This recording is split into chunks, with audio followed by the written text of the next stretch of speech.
We set the trends. Trend. Nicki Minaj sends shots at Latto, Meg Thee Stallion, and more on her brand new album. Did she go too far? And are we looking for all-out diss records from any of these ladies? Mac, let's start with you. On the one side, Nicki's from Queens, so I always want to say, hey, I'm rocking and rolling with Queens, but yo, Nicki, you are a mother and a wife at 40, and you are taking shots at people for reasons we don't even understand. You did records with it, comes completely out of the blue. Like 50 and Ross, to my knowledge, have never done a record together. You beefing with people that you were cool with previously, and it really looks like a clout chase, which she should be way bigger than it. Anybody should be showing and proving and letting the music speak for itself the way artists always say they're gonna do. That should be Nicki. At this point, at this stage, that should be her. You dissing the young girls on the block. Chill, Miss Shirley. I know that coworker beef is real, but chill, Miss Shirley, chill.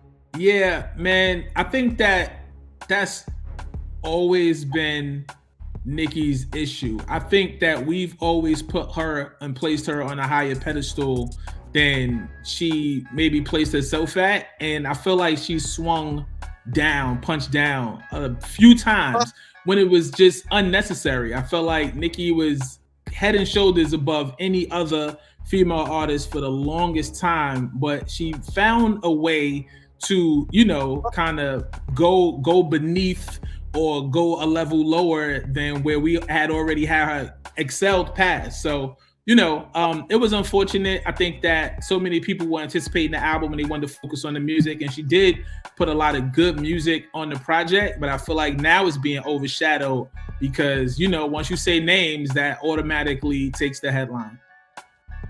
Tosh. I just don't think that this kind of beef or these kind of jabs serve anyone well at this point in time, specifically like lady MCs. Some of this stuff is unnecessary. Some of this stuff you would think she would be like over, like she's not even like looking back. But to everybody's point, Nicki had no competition for so long.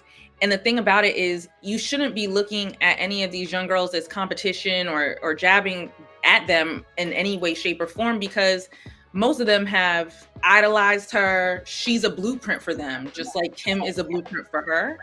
And I know this point has been said time and time again, but it's just like, we want to just hear you rap.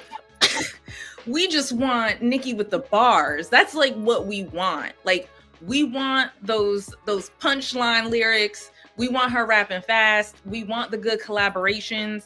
We would love to see her collaborate with some of these young women. I know she's worked with Ice Spice and stuff like that, but like, there's no reason to beef. And we have seen in the past couple of years, the girls that don't beef with each other get together and lift each other up, because that's what you're supposed to be doing.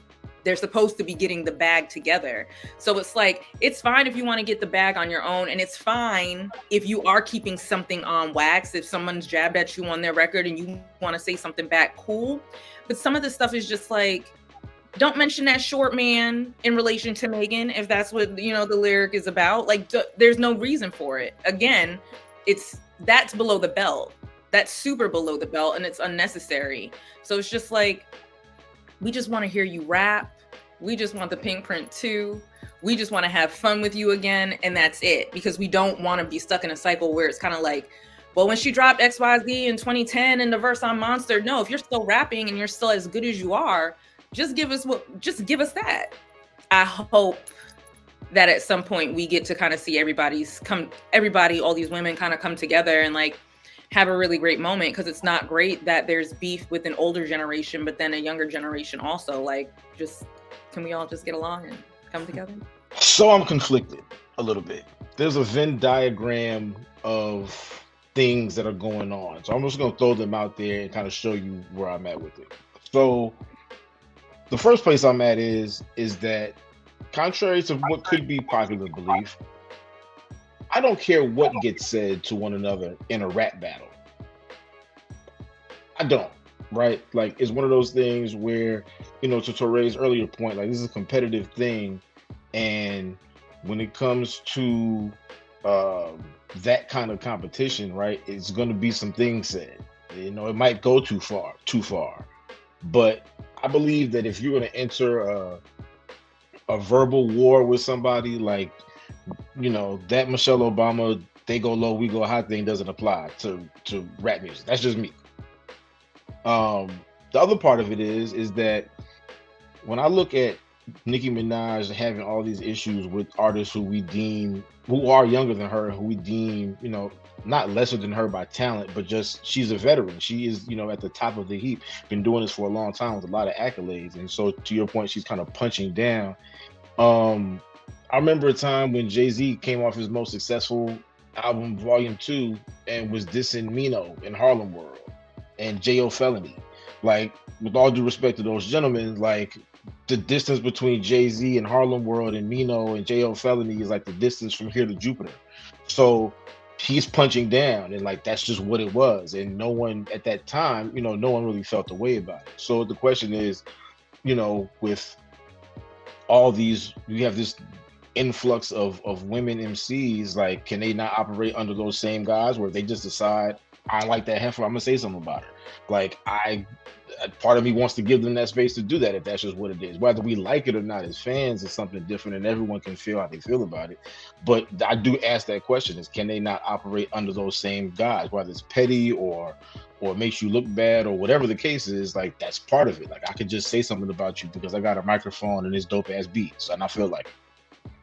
So it makes me feel like I'm not sure where to stand on it, but the gut feeling is that, like, Nicki always has a problem with somebody. Why? Like, at some point, everybody isn't crazy, it's you. So, like, at a certain point, like, from a reasonable adult level, like, that's just, that's part of it too. So why is it always an issue with you? All of these women are coming up doing their thing, and like, Nicki kind of like picks and chooses who she wants to fuck with, but like, for the most part, there's always an issue with one of them. So, I don't know what that's about. That might be a Nicki Minaj thing and not a Nicki Minaj thing. Maybe she needs to figure that out. For me, I am a little conflicted as well. As you see, I'm Rockefeller out right here today. Just, y'all know this was one of the best eras. This is the battle era.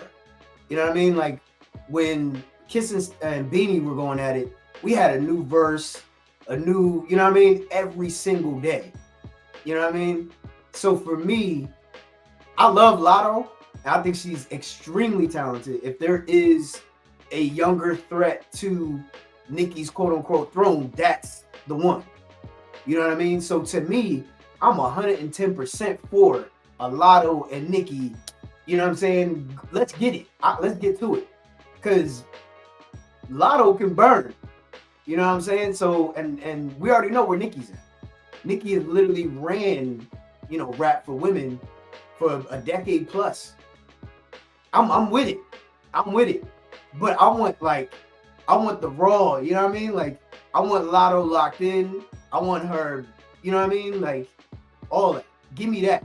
If it's going to be that, I'm with it. I think there's a greater context that we're overlooking. The fact is, when Jay-Z was going after Mino and company, it was Mino and company because him and Mace had friction before that. So there was a little background there. We kind of saw why that happened.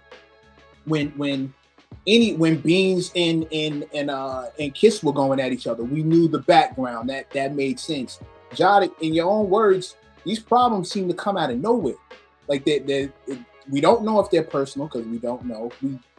They don't appear to be musical because we don't hear anything about Nicki ahead of time. So they just seem to come out of nowhere. And I think instead of comparing the state of things to what Hov was doing back in that day when J.O. Felony was actually a name that people recognized as being somebody putting stuff out on the charts, no disrespect, I think competition without malice is the thing that we're more in tune with these days, as seen on First Person Shooter.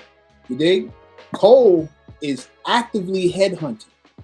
He's actively headhunting, and he makes no bones about it. Between Benny the Butcher, between what he did to Yachty, which was just And then what he proceeded to do to his fellow light-skinned Drake, he's actively, there can be only one Highlander shit, and the only person who needs to come outside and play is Kendrick.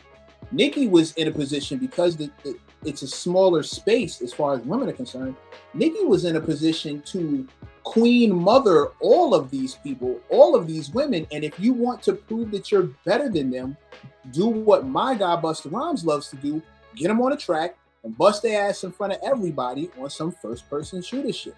It doesn't have to get petty. It doesn't have to get petty unless you're on that Pusha T time and you have a real issue with the guy that you're going off about. Y'all have some real issues and you really don't like each other. But since we don't know that about Nicki, like you said, it just looks like you just starting shit. You just out here starting shit. We set the trends.